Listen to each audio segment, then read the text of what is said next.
One of the postcards, those banners in Raipur said, "Why do you need Superman when you have Virat Kohli?" That's exactly what this Superman from India has done.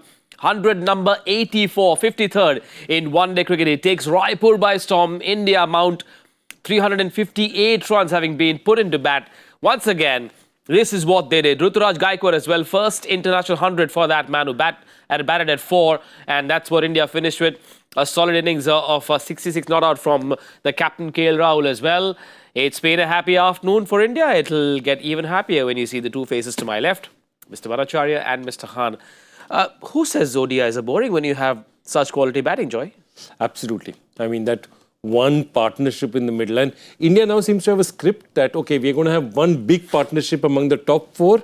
They'll score a lot of runs and then KL Rahul will come and finish at the end. So that's the formula. It's working so far. Please don't change the formula.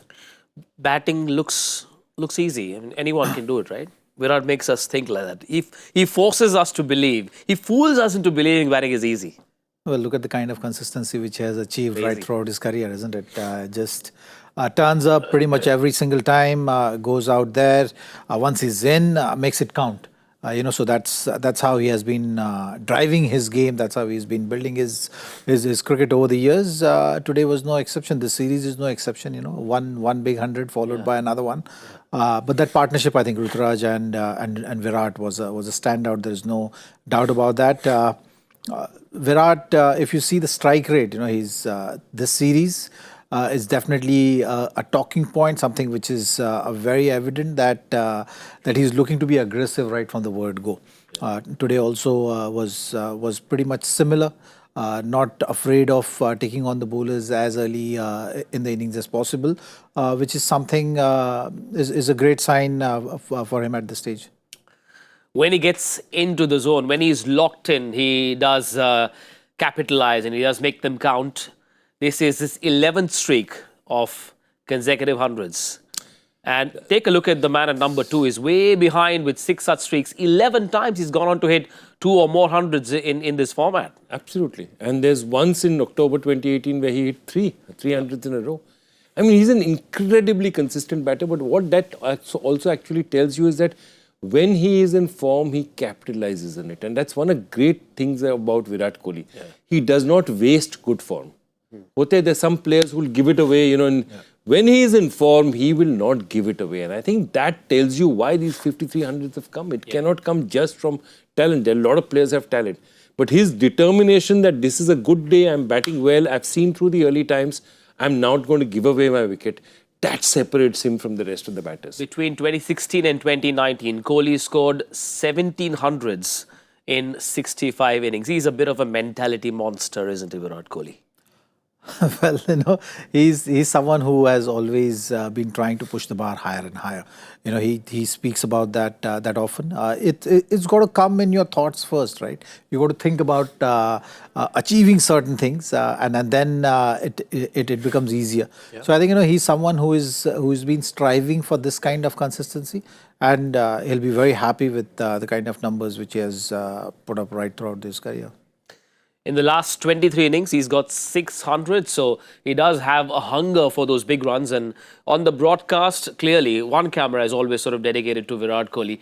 How many dozen times did we see that one Chabuk straight drive that almost got to Ruturaj Gaikwad? Yeah. I mean, Ruturaj Gaikwad had to take evasive action, jumping. He kept him on his toes. But, that's the thing with Virat, that he has that ability to be able to accelerate the game reading situation. I mean, that's it. Why do you call him a great chaser? He's a great chaser because he knows how to construct innings, okay? And even as a batter up front, he's looking at that pitch.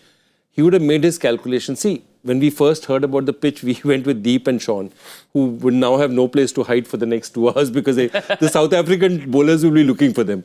This is the pitch you said was all, But that's the point, that he must have gone inside, felt this is a pitch on which anything below 350 is not good enough. And he batted accordingly. Right. 84 hundreds. 2 years to go for the World Cup. And I've just been told India will play about 35 to 40 ODIs over the next 2 years. He's fitter than most. 100 hundreds. Possible? Yes, no. Well, I think it's just not going to be easy, I would say. I know I'm just putting my neck out right now, but if he achieves it, it's possible that he will get on to that kind of a run. But you've seen that say 30, 35 ODIs. If you're looking at it, yes, he's can play beyond that. So if you ask me a question in 36 ODIs, if it's possible or not, then you're talking about 100 pretty much in every game or every other innings for that matter, which is a great level of consistency. In terms of whether he can achieve that number or not, then yes. It's just about him deciding that okay, I'm chasing this number, and then no matter what, you've seen that how he's been in terms of his preparation and stuff like that. But if you limit it to just till the World Cup and 36 innings and all those kind of things, then it's debatable. But other than that, I think if he decides that okay, that's the number he's chasing, and no matter what, he's going to strive for that. Then maybe white clothes is something also the answer, isn't it? He can make a U-turn and come back and play some more cricket because he's got the fitness. Yeah. You have to look at it. Whether he's decided to walk away from the game in test format just for time being. He can change his mind if he wants to. But it's end of the day up to him. You look at when he stopped test matches also, he's not gone for that 10,000 run mark, right? That's also a milestone. It's a huge milestone. So it depends on him how he's looking at it, whether he wants to strive for that 100 number. If he wants to do that, then, it's something which he has to prepare for. But so far, I don't think he has looked at all those kind of milestones with having just a stat to chase. What he has been very vocal about is that he wants to give 120% every time he walks onto that field. Until the time he's feeling, till the time he's mentally able to get himself ready and push himself on the field, I think he'll be happy with that. Numbers are there for everyone, but whether Virat wants to really chase that number or it's going to give him that kind of happiness or not, it's only he can answer. I totally agree with him because, my feeling is just that Virat now is keeping himself super fit, being totally prepared for a game, but and he's enjoying himself. You can see that he's enjoying himself. Does he want to put a target gun to his head at this point in time? He doesn't. His fans, of course, will because, they want his records. Anyway, let's put it here and now. Virat is the greatest ODI batter of all time now. If you look at his record in terms of the runs he scored, the way he's chased, the number of matches he's won for India, he's the greatest ODI batter of all time. And that record will never be broken because we will never play ODIs the way we used to play at one point in time, right? So Virat is already a great. I think this man deserves to just enjoy his game and enjoy his game from day to day, which is what he's doing, playing. He looks happy. He looks not under pressure. Why do you want to put a gun to the man's head? He's done enough for India. Let him play. And the way he's playing now, he's giving so much back to the country. They used to say an angry Virat Kohli is a dangerous Virat Kohli, but I suppose the phase that he finds himself in now, a happy Virat Kohli is perhaps an even more dangerous Virat Kohli. There's another young man at the other end who had the best seat in the house, but he did the job as well. Ruturaj Gaikwad, first international 100 Zach. It has to be one of the most special days of his career. He's done the hard yards in the Vijay Hazare Trophy, and here's his reward. And also batting out of position, isn't it? He's someone who would, in Vijay Hazare, must be batting 1, 2, 3. For the Indian team, he's batting at number 4, which is not an easy position to bat. The ball can get softer in that middle phase. The run scoring can get challenging. And for him to walk in there, the start hasn't been one of the comfortable ones. Marco Jansen welcoming him to the crease with a nice steep bouncer and really making it challenging. So he'll be very happy with the kind of innings which he has put it up and stitched the partnership with Virat Kohli there at a very good strike rate. He was the aggressor in that partnership, took the pressure off Virat as well in that phase and made a formidable partnership for a venue which is not a very high scoring venue so far. Yep. So this is the highest total scored on this venue and batted really well with the situational awareness, with having enough intent and aggression in his innings. Not easy to stitch together a partnership with Virat Kohli because you've got to be switched on, you've got to run hard, and Gaikwad was there ready for the challenge. Absolutely, and that's the one thing that's Gaikwad's strength as well. He's a very good runner between wickets. He's also super fit. He's very serious about his fitness. I'm delighted that he's got this opportunity because he's been a bit of a legend in list A cricket in India. Vijay Hazare, all the tournaments. He's been absolutely a legend. But if you look at it, he's been around in Indian contention for the last 6-7 years. He's only played 7 ODIs. But that only tells you that top 3 position in India is just so many players up there for that top 3 position for a long time. So Virat and Rohit are still there. At one time it was Shikhar. Now Shubman is coming. Yashasvi is there. It's so difficult to break into that Indian top 3, top 4. And that's why he's not got his opportunities. This is just his 7th ODI. And you'd think with the record he has, he would have played more ODIs. He just hasn't had the opportunity. So I'm delighted he's got it. He's proven a point. And I think he'll work, especially in Indian conditions, because he's also an excellent player of spin. So at that point in time, when Keshav Maharaj was looking that, they'll sort of stymie the runs with Keshav Maharaj, he took him on. Maharaj went for 17 in his 10 overs. And I think a lot of it was the kind of aggression, Virat obviously, but more than that, Rituraj took on Maharaj, and really hit him out of the attack. Yep, because Keshav Maharaj just wasn't effective. I mean, one thought he would perhaps offer a different kind of challenge, but it wasn't to be. And Gaikwad is perhaps told young kids that if you play domestic cricket the way he has, then you're ready on the big stage, even against a bowler like Keshav Maharaj, who's I think number 3 in the ICC rankings. Look, he's a top player of spin bowling. If you see the way he was adjusting, he will play you offside as well and onside as well. So he will give himself room. He'll make it very difficult for spinners to contain, and that is something which he did beautifully in today's innings as well. If you try to strangle him on the legs, he will give himself room and has the ability to play the field. So that is something which makes it very difficult for any spinner to bowl at him. And maybe that's one of the reasons why the team management also was trying to push him at 4 in the middle order, because that is a very, very crucial position. If you have someone who is able to play risk-free cricket but yet dominate, I think that will make it very difficult for the spin to have that impact in the middle overs. And he got out in the 36th over, and with about 15 overs to go. You had to have someone not only score big but steady the ship, not lose wickets, because remember India had batting till number 7, and in came the stand-in captain KL Rahul, consecutive half centuries for him as well, and 66 of 43. When you look at him, physically doesn't give you the impression that he's going to be a big hitter.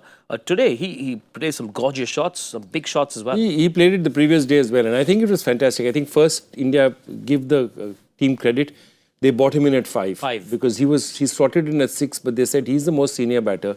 It's already 38, 39 overs, 36 overs. It's not that we need some cushion after this. There are already 2 batters. So he came in early, which I thought was a great decision, and he batted with great confidence. Also, again, you're going to have a little bit of, transition time. In India, in fact, there were these 3 overs from 40 to 43, 4 overs when India scored just 12, 13 runs, lost 2 wickets. But after that, he managed to make sure that no further wickets were lost. And then he managed to accelerate again towards the end, which I thought was fantastic. The extra cushion in that last game proved to be the difference between the 2 teams. And I suppose KL Rahul would have been cognizant of that, saying 320, 330 may not be enough. And therefore, I suppose his strike rate was also a far better story today, 150 plus. Well, someone needed to finish the innings strong. And I think, captain took the responsibility of making sure that you get to the total which is above par total. I think India was always set out to achieve, say, 330, 350. In between that, the platform was always set for that. But you still have to go and make sure that you go past 350. So KL Rahul, when the ball is older, mind you, the rule is also changed, right? Like, it makes the difference of 10, 15 runs, 20 runs comfortably. You saw the ball tailing in when Marco was bowling to Ravindra Jadeja, looking to use those angles. So the shot making becomes that much more challenging. So the last 15 overs, usually what we are used to seeing maybe in the last 3-4 years, how the totals have been made, with 2 new balls being used over 50 overs.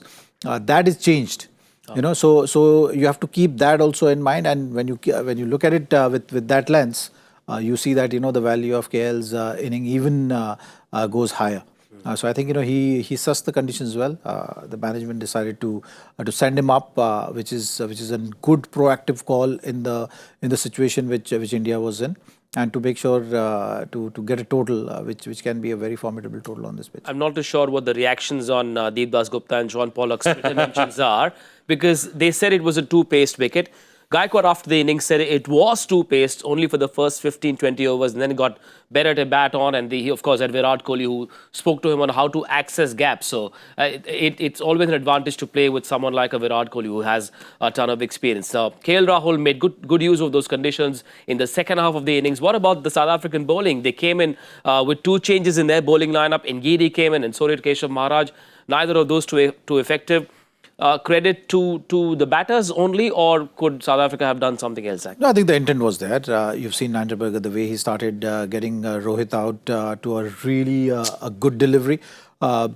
Marco Jansen showing the intent that bouncer to Ruturaj we keep talking about was all there on display.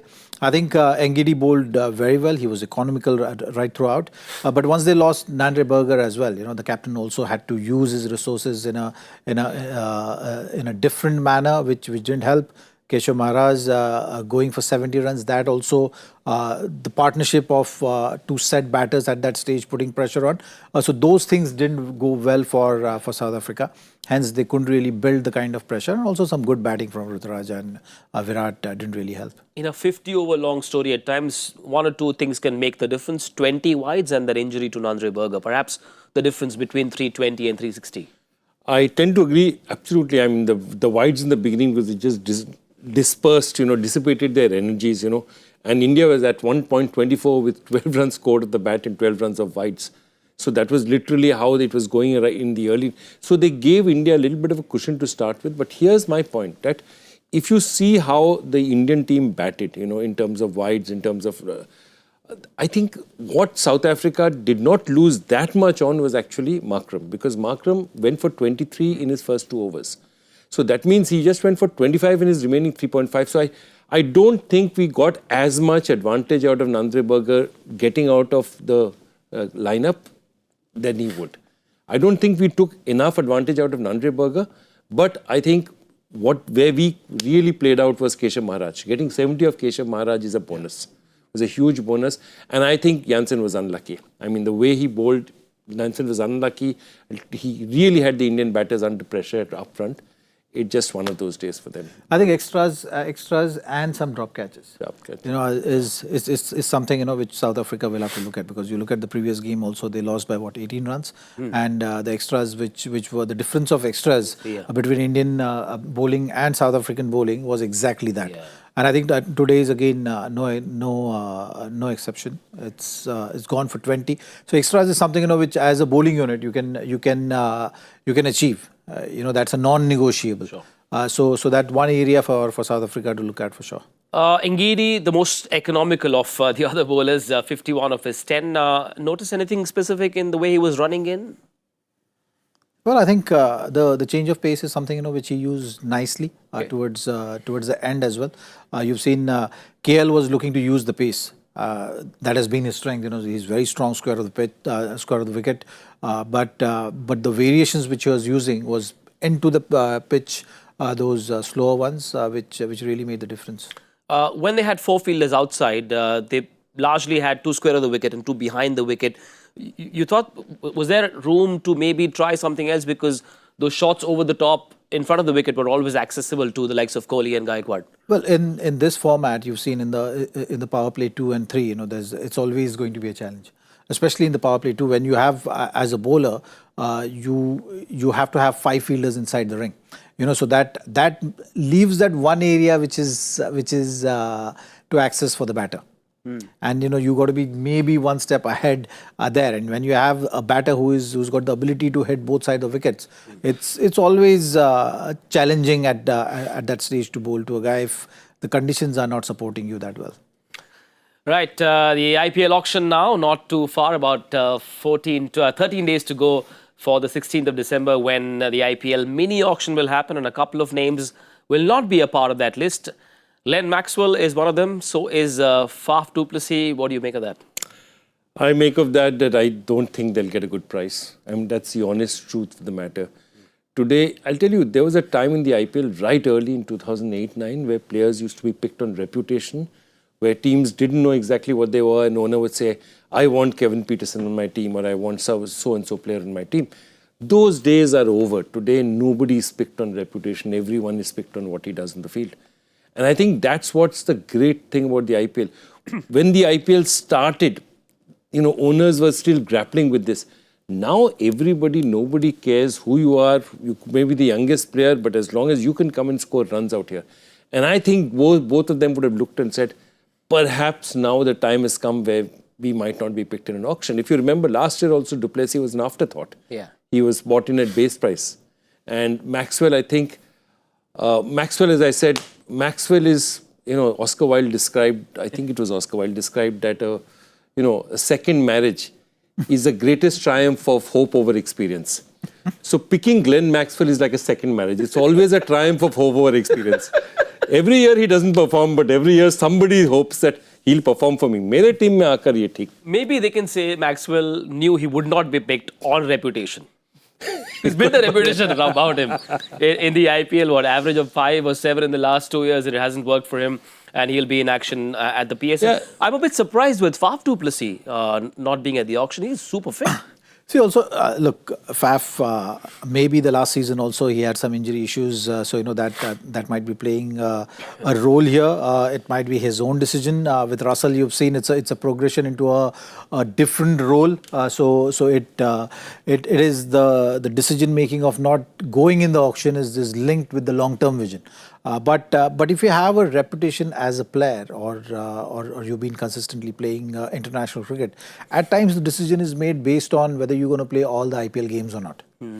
So if the franchisees they don't see you as that player which is going to be the first 11 pick, and it's going to be more in terms of a tactical move or a player which is going to fill in for some playing 11 spots if need be, then it becomes challenging for you as a player, since you are used to playing all the games. Suddenly, to manage yourself outside of the game and yet preparing, sometimes you feel that you are been put on the trial, and you don't want that.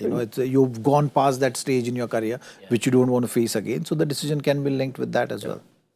Yeah, that was Samuel Johnson, not Oscar Wilde, but the court stands. The court absolutely stands. It's basically a second marriage, definitely. It's always a triumph of hope over experience. But I want to come to one point, and I think he said something very important, that when these players are transitioning, somebody like a Faf would have actually called up, maybe spoken to 2-3 coaches, 2-3 owners, and said, where do I stand in this? And if he felt that none of the teams regard him as a legitimate first team option at this point in time, then he would probably say that let me take my game elsewhere where I have a chance to play cricket. Because I think what is most important for Faf now is not the money or the brand. It's about playing cricket. And I think he'd not be happy if he thought that he'd come to India and sit on the bench. Because I still think I would still pick Faf in a heartbeat just to have his experience in the dressing room, talking to the youngsters and all. But I don't think Faf just wants to do that. I think Faf still thinks he has a lot of cricket on the field left for him. And I think that's how it's come out. The IPL is also now an adult, 18 years. And safe to say that there's a certain level of maturity that's come into the franchises as well. Both of you have been on the auction table. In the early years, we saw teams do a lot of bizarre things. The odd team still does that. I won't name the team. But don't go there. Don't go there. Teams are much wiser now, and they wouldn't get sucked into just making a vanity purchase, right? No, the league is evolving, isn't it? With that evolves the thought process as well. You've seen the rules also change over the years. The Impact Sub has made the room for inexperienced player to come in and get groomed at this level. So I think that thought process has also been very evident, and that spot usually is going to players which are doing really well in the domestic. So to use the Impact Sub also, and you've seen how it's evolved over the years now, 3-4 years. It's that youngsters are getting good opportunities, good exposure, and if you're getting the exposure, you have a lot of upside as compared to any experienced player using that spot. So I think a lot of the franchisees are looking at grooming players and looking at long-term vision as well. And the marquee spots are going for the guys who are currently making that kind of impact. So that's how you're seeing progression of Russell. That's how you've seen progression of Pollard as well. To go in the coaching staff because the value to your performance justification is getting difficult. So you much rather have the players who you can create or have more backing for. Yeah. And the value to performance ratio is tilted heavily in your favor that way. Yeah, certainly all teams are looking at the return on investment they are making. They're looking at a 3-year cycle as well. And props to the league, Joy, because they're not allowing foreign players especially to game the auction. And the approach is very different with mini auctions. And that's not being allowed anymore. Absolutely. And I think it's a very fair law that you can't cherry pick where you want to come. So this year you say, okay, half these teams need a fast bowler, let me come in this year, get a lot of money and say. So that's not happening. And look, to be honest, this is not so much, most of this is not players. Also, this is their agents also telling them this is the right time to come in, this is the right time not to come in. So all that happens. I think they've closed the door firmly on that. The IPL has closed the door firmly on that. And they just want to make sure that players don't do this. Also, I feel that, to your point about the way the IPL auctions are held, yes, irrational decisions are still made. It's bound to happen because irrational decisions are the part and parcel of the process of an auction. It does. But what I want to say is the difference between irrational decisions now and 18 years before is the fact that now all these decisions, there's a great deal of research that goes in, there's a great deal of work that goes in. You still may make a mistake, but every team comes to that auction now with their homework complete. And scouting through the year. Scouting through the year, homework complete, big dossiers on each of the players. So there's a lot of data that goes in. And this is a process. See, already it has started. Because what would have been happening is, I think IPL trial camps, some of them would have started. They've started already. I think CSK has done one. A lot of teams have started doing it. So what happens is, before an auction, I'm already checking out domestic talent. And if I say, okay, this guy is probably good enough to play number 3 for me, then I'm looking at different choices when I go into the auction. Do you get how it works? So if I get a domestic player, for example, who's come and done a trial and I like him, then I know maybe this position of mine is filled. I'll look for somebody else or pay somebody else money for another position in the auction. Right. So that's what teams are doing right now. A lot of work is going into it right now as we speak. And sleepless nights are being spent. So that's how it operates. That, for you guys and girls, is just a little appetizer for what's coming your way on the 16th of December on Crick Buzz with our favorite trio, Gaurav Kapoor, Harsha Bhogle and Joy Bhattacharya. Do join us on that day. We've got another innings to watch and enjoy. 3:59 the target for South Africa. India's bowling was pushed and tested. South Africa came really close. Babuma is now in this lineup. India's bowling plans.